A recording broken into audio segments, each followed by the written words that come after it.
Hello friends, स्वागत है आपका आज की इस वीडियो में। दोस्तों, आज की इस वीडियो में हम बात करेंगे माइग्रेशन कब तक चलेगा, माइग्रेशन में कितना समय लग सकता है और बात करेंगे on passive impactful and wonderful कैसे है। तो चलिए दोस्तों शुरू करते हैं। सो हरीश सर, मेरा पहला क्वेश्चन ये है कि माइग्रेशन में और कितना समय लग सकता है, क्या आप ये बता सकते हैं? जी और कितना लग सकता है? देखिए, और कितना समय लग सकता है हम ऐसा तो नहीं बोल सकते हैं एग्जैक्टली, लेकिन हम ये समझ सकते हैं, हमें इस पूरे प्रोसेस को समझने की आवश्यकता है कि माइग्रेशन कई तरह से होता है। बड़े बड़े डाटा के लिए बड़ा समय लगेगा, डिपेंड करता है कि जो एक्सपर्ट्स के ऊपर कहाँ से जहाँ से होना है और जहाँ पर होना है उन दोनों टीम के कॉम्बिनेशन के ऊपर निर्भर करता है। और अभी आप प्रैक्टिकली अगर आप देखें तो अभी जो जेन्युइन प्रॉब्लम हमारे सामने या प्रॉब्लम नहीं, चैलेंज जो हमारे सामने आ रहा है, तो हो सकता है कि उस वजह से थोड़ा सा डिले हो, लेकिन मैक्सिमम से मैक्सिमम अगर बड़ा सा बड़ा डाटा भी अगर हम लेकर चलें तो वो 2 से 3 महीना का, 2.5 महीने का समय उसमें लगता है डाटा माइग्रेट होने के लिए। मैं अभी एक चीज सर से जानना चाहूंगा थोड़ा सा। सर, ये ऑन पैसिव को हम लोगों को पता है, मतलब एक वंडरफुल और इम्पैक्टफुल बताया गया है ऑन ऑन पैसिव को। तो सर, आप क्या सोचते हैं, ये on passive impactful and wonderful on this world आपके तरफ से क्या? सर, इसके विषय में थोड़ा सा जानकारी सर हम सबके लिए। जी जी जी, बिल्कुल सही बात कही आपने मनोजीत सर, के ऑन पैसिव को वंडरफुल और इम्पैक्टफुल बताया जा रहा है। एंड अगर हम इसको ऐसा कहें कि ऑन पैसिव को फ्यूचर ऑफ इंटरनेट बोला जा रहा है ना, ये सारी चीजें कहीं ना कहीं एक ही तरह से संबंध रखती हैं। अद्भुत है, प्रभावशाली है और इंटरनेट का भविष्य है। इसको अगर हम देखें और समझे, मैं हो सकता है मेरे विचारों से, मेरी बातों से कोई भी डिफर करता हो, लेकिन मैं अपने समझ के हिसाब से जितना मैंने समझा है उस हिसाब से मैं आपको बताना चाहूंगा। देखिए, ऑन पैसिव का जो यहाँ पर हमें ये समझना है, इसका जो मार्केटिंग प्रोसेस है या मार्केटिंग स्ट्रेटेजी है, मार्केटिंग प्लान है या कंपनसेशन जो प्लान है, वो क्या है। कैटमो के बारे में हमने सब ने सुना है, CATMO, राइट। ये इम्पैक्टफुल और अद्भुत क्यों है? क्योंकि देखिए, हर आदमी आज इस इंटरनेट की दुनिया के अंदर हर आदमी ये चाहता है कि मैं इसके इंटरनेट के महासागर में गोता लगाऊं और कुछ इनकम कम रेवेन्यू बढ़ाऊं। आप जितने भी लोग हम यहां पर हैं या जितने लोग सुबह से शाम तक सोशल मीडिया पर लगे हुए हैं, मैं ज्यादा 100% नहीं कहता, तो मैं 99.99% लोगों के दिल की ये बात जरूर कहना चाहूंगा कि हर आदमी ये चाहता है कि मैं इस इंटरनेट से रेवेन्यू जनरेट करूं, महासागर में गोता लगाऊं। क्योंकि यहां सबको दिख रहा है, जो लोग अचीवमेंट ले चुके हैं वो क्या कर रहे हैं, उनका लाइफस्टाइल कैसे बदला, इनकम लेवल कैसे, किस तरीके, सभी लोग देख रहे हैं, जान रहे हैं। अभी बिग बॉस चल रहा है, बिग बॉस में आपने देखा होगा बहुत सारे ऐसे आए हैं जो यूट्यूब ब्लॉगर्स हैं, है ना, यूट्यूबर्स हैं, और उनकी लाइफ कहां से कहां बदल गई। एक गांव की देहात की लड़की उत्तर प्रदेश से आज कहां से कहां पहुंच गई, इस इंटरनेट की पावर से ही तो हर आदमी चाहता है वो रेवेन्यू जनरेट करना, लेकिन क्या हर आदमी कर पाता है? नहीं, इतना आसान नहीं है, इतना आसान नहीं है। ये इसलिए भी इंपैक्टफुल होने जा रहा है, क्योंकि ऑन पैसिव प्रोवाइड कर रहा है दुनिया को easy to use technology, guys, user friendly, artificial intelligence based, automation based business model, automation based business model. ये इसलिए इंपैक्ट होगा।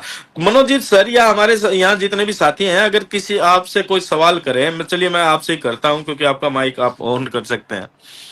आप कोई एक व्यक्ति या कोई भी आता है या पता लगता है कहीं से भी कि एक ऐसा ऐसा सिस्टम आ रहा है, आप एक बिजनेसमैन है ऑलरेडी, राइट, आपकी वेबसाइट भी है, सारी चीज भी है, आपको ये बताया जाए या पता लगे कि एक ऐसा ऐसा सिस्टम आ रहा है, इको सिस्टम है, एक ऐसी टेक्नोलॉजी के साथ आ रहा है जहां पर आपको आपके बिजनेस के लिए लीड्स जनरेट करने की खुद आवश्यकता ही नहीं है, सब कुछ ऑटोमेशन पर रहेगा, ऑटोमेटिक रहेगा।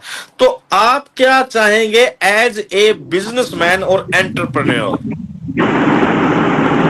यस यस यस, यस अवश्य करेंगे, चाहेंगे सर, बिल्कुल। क्यों? अवश्य करेंगे। क्योंकि हर एक बिजनेस के लिए, हर एक एंटरप्रेन्योर के लिए सबसे महत्वपूर्ण है उसके बिजनेस के लिए ग्राहक, कस्टमर। अगर आप करोड़ों रुपए लगाकर तामझाम खड़ा करते हैं और अगर एक ग्राहक भी अट्रैक्ट नहीं कर पाते हैं तो डम, एवरीथिंग इज डम, राइट? सबसे इंपॉर्टेंट है ग्राहक। एंड इंटरनेट की भाषा में ऑन पैसिव क्या कह रहा है? Targeted traffic, right? On passive is the total traffic of internet in future. तो ऑन पैसिव जब आपके लिए ट्रैफिक प्रोवाइड कर रहा है, यानी कि किसी भी एम्प्लॉयर के लिए, बिजनेसमैन के लिए उसको ग्राहक देने की गारंटी दे रहा है, टारगेटेड, जो वो चाहता है उसको वही ग्राहक मिलने वाले हैं। मैं अगर कार बेच रहा हूं तो मेरी वेबसाइट उन्हीं लोगों तक उसके एडवर्टाइजमेंट को पहुंचा दे जो कार लेने में इंटरेस्ट रखते हैं। That is targeted traffic, right? चाहूंगा एलोबरेट कर दूं मनोजीत सर। देखिए, एडवर्टाइजमेंट किसी भी बिजनेस के लिए सदियों से काम करता रहा है, सदियों से, राइट? आपने जो अभी टेक्नोलॉजी को विकसित होने से पहले की दुनिया में अगर आपको मैं लेके जाऊं तो आपने देखा होगा बहुत बड़े बड़े, अभी भी बहुत बड़े बड़े होर्डिंग्स लगे होते हैं सड़क पर, बड़े बड़े, जिसके ऊपर कई कई लाख रुपए का खर्चा आता है। और आजकल तो टेक्नोलॉजी पर करोड़ों करोड़ों रुपए का खर्चा आता है, राइट? जितने लोग उस दुकान, उस रास्ते से गुजर रहे हैं वो सभी देख रहे हैं। अब मुझे उस पर्टिकुलर प्रोडक्ट की जरूरत ही नहीं है, लेकिन मुझे फिर भी दिख रहा है, तो मेरे ऊपर उसका इंपैक्ट आएगा? नहीं आएगा, राइट? कितने लोगों ने उसको देखा, उनमें से कितने लोगों ने उस को अट्रैक्ट किया, कितने लोग उसको गए, इस चीज की कैलकुलेशन करने का कोई तरीका ही नहीं था। आपने होर्डिंग लगा दिया, लाखों करोड़ों रुपए लगाकर, आपको पता ही नहीं कि उस करोड़ों रुपए से मुझे कितनी सेल जनरेट हुई, उसका कोई आइडिया ही नहीं है, राइट? तो इस टेक्नोलॉजी और इंटरनेट की दुनिया में इसलिए टारगेटेड ट्रैफिक महत्वपूर्ण हो जाता है कि जो लोग बिजनेस कर रहे हैं उनको, जिस प्रोडक्ट का बिजनेस कर रहे हैं, और इंटरनेट ये जानता है, सारे लोग कनेक्ट हैं कि किस आदमी का क्या इंटरेस्ट है। इसीलिए आज इंटरनेट में डाटा, जिसे डेटा कहते हैं, डेटा इंपॉर्टेंट क्यों माना जाता है?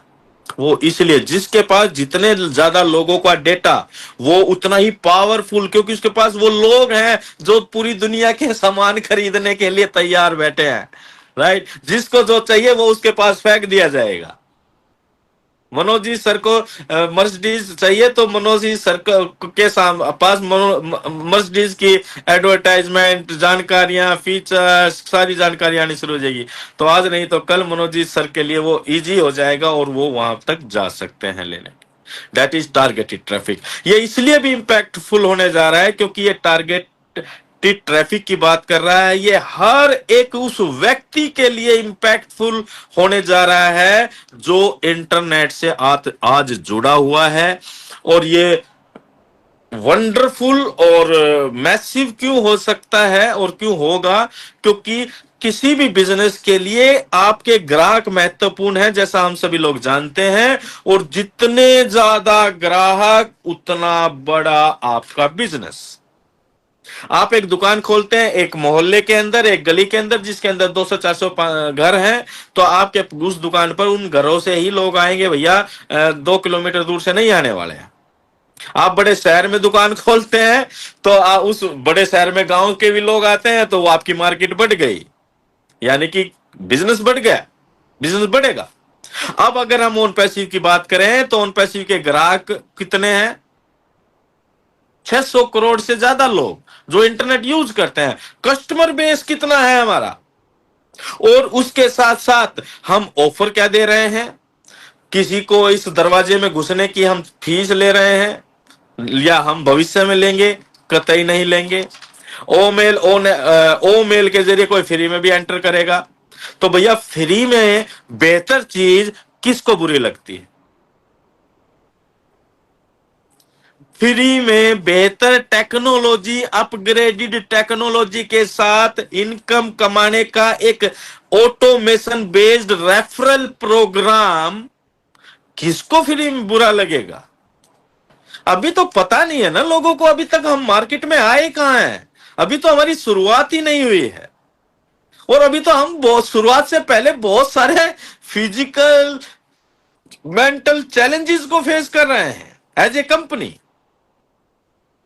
राइट?